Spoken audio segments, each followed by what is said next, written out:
Assalamualaikum warahmatullahi wabarakatuh. Yuk persiapan KSM Kompetensi Sains Madrasah dengan Adeyesa Channel. Belajar fisika asik, menarik, dan menyenangkan.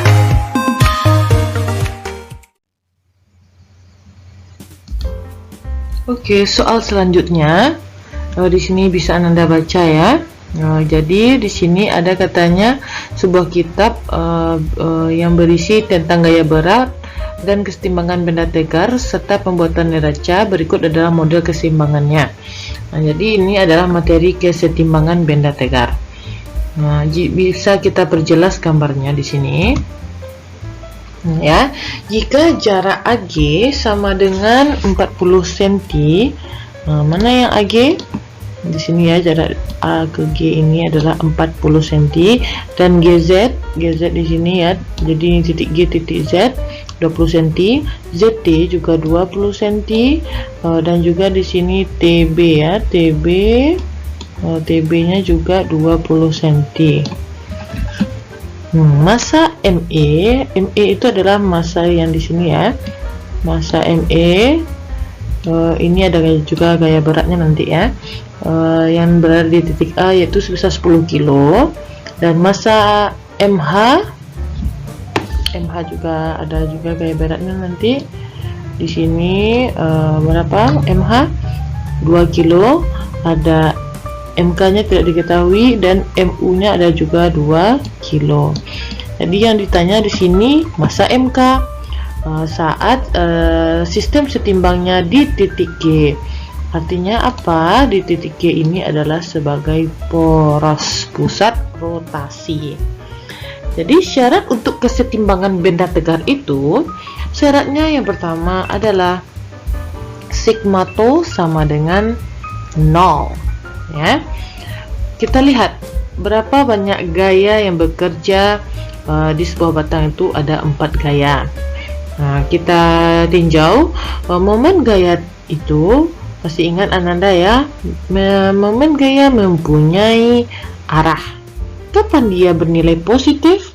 Saat dia berputar searah jarum jam. Kapan dia bernilai negatif? Saat berlawanan arah jarum jam. Jadi kita lihat di sini, saat torsi di titik A ini kita putar ke arah sudut yang paling terkecil ke G ya. Jadi kita putar ke sini ya. Ini dia. Kalau seperti ini adalah bernilai apa? Berlawanan jarum jam ya. Nanti torsi di A ini bernilai negatif. Begitu juga dengan torsi di titik Z ya. Di titik Z ini kita putar terhadap poros G di sini. Kita putar ke arah sudut yang paling terkecil. Jadi kita putar ke arah sini ya. Kita putar ke arah sini. Di sini arah dari torsi Z juga kalau ini dia searah jarum jam ya. Kalau searah jarum jam dia bernilai positif. Jadi ini bernilai positif. Begitu juga dengan K. K sama dengan G. Maaf ya, ini torsi T ya. Sama dengan torsi Z. Dan juga torsi di titik B kita putar juga searah jarum jam karena untuk mencapai titik G. Sudut yang terkecil kita putar. Makanya yang bernilai negatif di sini hanya torsi di titik A. Di titik Z, di titik Z, di titik T ya, dan juga di titik B ini torsinya bernilai positif. Maka kita lihat pembahasannya di sini. Min TA ditambah TZ ditambah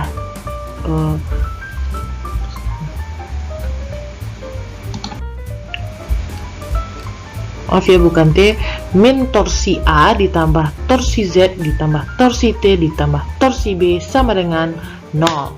Kita menjadi posisi. Jadi torsi A di sini sama dengan torsi Z ditambah torsi T ditambah torsi B.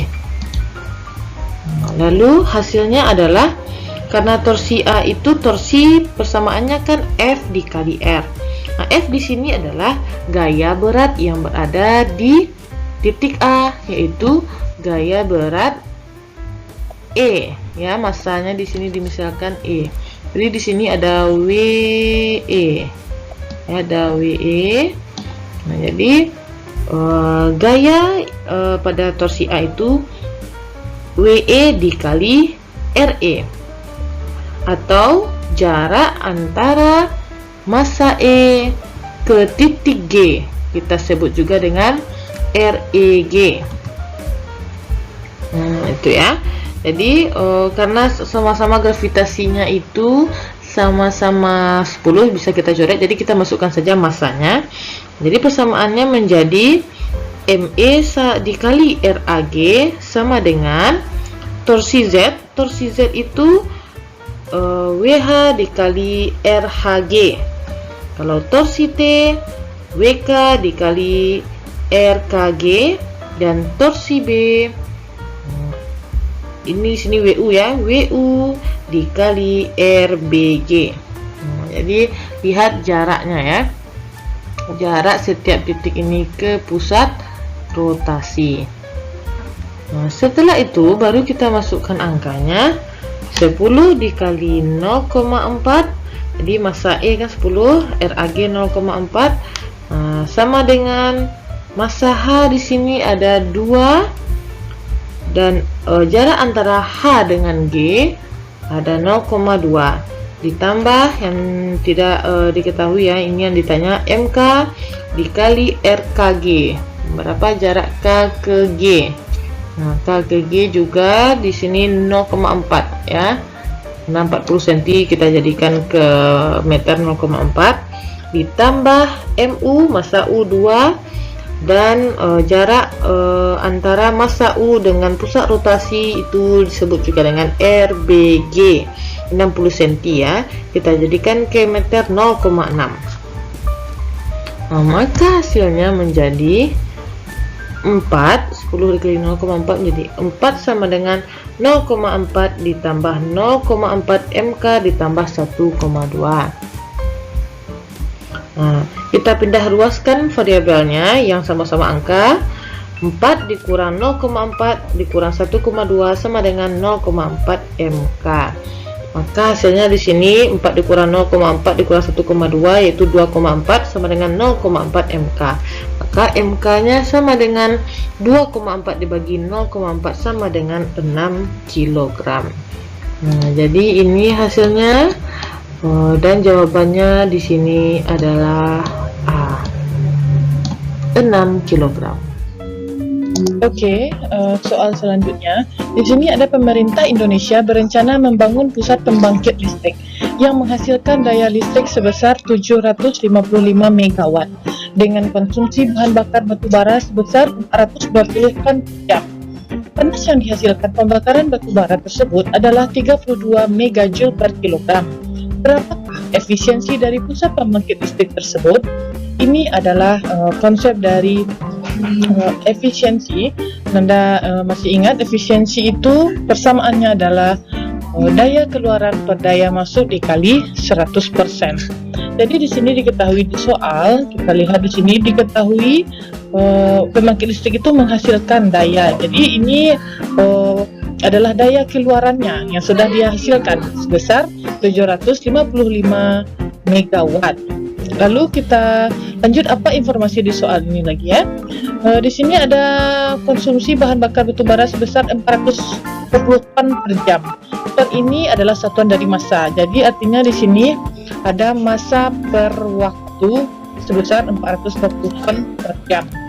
Dan di sini jumlah panas itu menghasilkan pembakaran batubara sebesar 32 megajoule. Joule ini merupakan satuan dari energi ya, per kilogram. Artinya ini energi per M. Nah, di sini ya, energi per M-nya yaitu 32 megajoule per kilogram. Berapakah efisiensinya? Jadi ditanya ini ya, efisiensi. Jadi untuk menjawab efisiensi, kita telah mengetahui ya, efisiensi itu persamaannya N sama dengan P out atau P keluaran ya, P out per P in ya, per P in nanti dikali 100%. Jadi di sini udah diketahui P out-nya atau daya keluarannya sebesar ini. Yang kita cari adalah P in atau daya awalnya atau daya masuknya. Jadi di informasi di soal ini kita lihat di sini ada 420 ton per jam ini adalah M per T. Jadi kita kalikan saja informasi yang ada di soal ini. Nah, jadi untuk mencari PN tinggal kita kalikan, yaitu PN itu sama dengan E per M dikali M per T. Nanti kan bisa ini M sama M nya kan dicoret nanti ya. Jadi daya itu kan satuannya memang E per T ya. Nah, jadi betul ini informasi di soal. Nah, lalu kita masukkan angkanya di sini. PN nya udah diketahui ya, E nya di sini 32 megajoule per kilogram. Lalu masanya kita gantikan juga ini ya. Jadi ini 1 ton ini kita ganti ke kilogram, jadi 430.000 kilogram per jam. Jam itu 1 jam itu 3.600 sekon. Jadi hasil dari perkalian ini adalah ini dia ya, 3.733,3 megajoule. Nah, jadi untuk mencari efisiensi langsung kita masukkan ke rumus ini ya. Efisiensi sama dengan P out per P in dikali 100%. Kita kalikan, kita masukkan angkanya. P out nya daya keluarannya tadi 755 megawatt per, ini kita apakan ya, maaf ini kita apakan. Nah, jadi kita masukkan angkanya ke ini ya. Outnya 755 megawatt, PI nya 3733,3 megawatt. Ini kita coret. Lalu pembagiannya hasilnya ini ya, 0,202 dikali 100%. Nah, jadi hasilnya di sini 20,2%. Yang mendekati 20,2% itu jawabannya adalah C. Oke. Kita masuk lagi soal yang ketiga, yaitu ini esai juga pada SSM tahun 2000. Ini sebuah benda bermassa 2 kg sedang bergerak dalam arah garis lurus. Gambar di samping menunjukkan grafik resultan gaya yang bekerja pada benda tersebut sebagai fungsi dari waktu. Bila kecepatan awal benda adalah 5 meter per second, hitung kecepatan benda setelah 20 detik. Jadi di sini ditanya adalah kecepatan akhir, bernilai di sini 5 poin. Dan satuannya, kalau kita buat satuannya juga ditambah nilainya 2 poin. Jadi kita lihat grafik ini ya. Grafik ini adalah hubungan gaya dengan waktu. Hubungan gaya dengan waktu itu materi dari impuls dan momentum. Jadi ini hubungan impuls dan momentum. Apa hubungan impuls dan momentum? Hubungannya adalah I sama dengan delta P ya, impuls sama juga dengan perubahan momentum. Jadi sebelum kita buatkan penyelesaiannya, kita buat diketahui terlebih dahulu ya. Ini sini masanya ada di sini masanya 2 kg ya. Di sini ada kecepatan awalnya 0,5 dan waktunya nanti 20 detik. Nah, jadi ini konsepnya I sama dengan delta P. Gimana kita mencari impuls? Impuls itu persamaannya atau rumusnya F sama dengan delta T. Karena di sini berbentuk grafik diketahui di soal, maka untuk mencari impuls kita gunakan rumus luas grafik F terhadap T. Yaitu grafik semuanya ini ya selama 20 second. Bagaimana langkah kita? Kita cari terlebih dahulu satu-satu luas yang pertama. Jadi kita bagi-bagi, misalkan ini bangunan yang pertama, kita misalkan luas yang pertama ya. Ini merupakan bangunan segitiga. Luas dari segitiga yaitu alas kali tinggi per 2. Alasnya di sini 10 ke 5 ya, 10 dikurang 5. 5 tingginya mana? Tingginya ini ya. Tingginya ini tingginya berapa? 10 dibagi 2. Nah, jadi ini bisa kita coret. Ini kita coret. Ini dapat 5 ya. Ini dapat 5. Dan hasilnya berapa? 25 Newton S. Ini satuan dari impuls.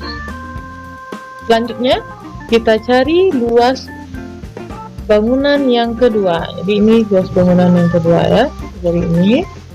Gimana persamaannya? Sama juga karena dia segitiga, alas lebih tinggi per 2. Alasnya berapa? Dari 10 ke 20. Kita kurangkan jadi 10. Tingginya juga sama, 10 dibagi 2. Ini juga dibagi 2. Dapat 1, ini bagi 2 dapat 5 ya. Jadi hasilnya di sini berapa? 50 Newton S. Nah, sudah kita mendapatkan impulsnya, maka kita masukkan ke persamaan ini ya. Jadi kita jumlahkan terlebih dahulu semuanya 25 ditambah 50. Hasil dari impuls, total impuls semuanya 75 Newton S. Lalu kita masukkan ke sini ke luas grafik ya. Nah, bagaimana persamaan yang tadi? Kita pindahkan ke sini, kita masukkan angkanya lagi.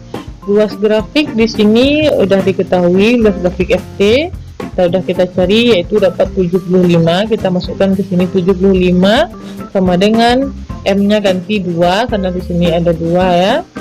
Nah, di sini P2-nya yang ditanya dan P1 yaitu kecepatan awal sudah juga dari sini 5. Agak mengganti 5. Gimana langkah kita? Kita pindah luaskan yang 2 itu menjadi 75 bagi 2 sama dengan P2 dikurang 5. Jadi 75 dibagi 2 yaitu 37,5. Min 5 ini kita kedepankan menjadi positif. Jadi P2 bernilai P2 bernilai 42,5 meter per second. Ini adalah jawabannya. Nah, di sini ada satuan dapat 2 poin dan dapat kecepatan akhirnya 5 poin. Totalnya dapat nanti 7 poin.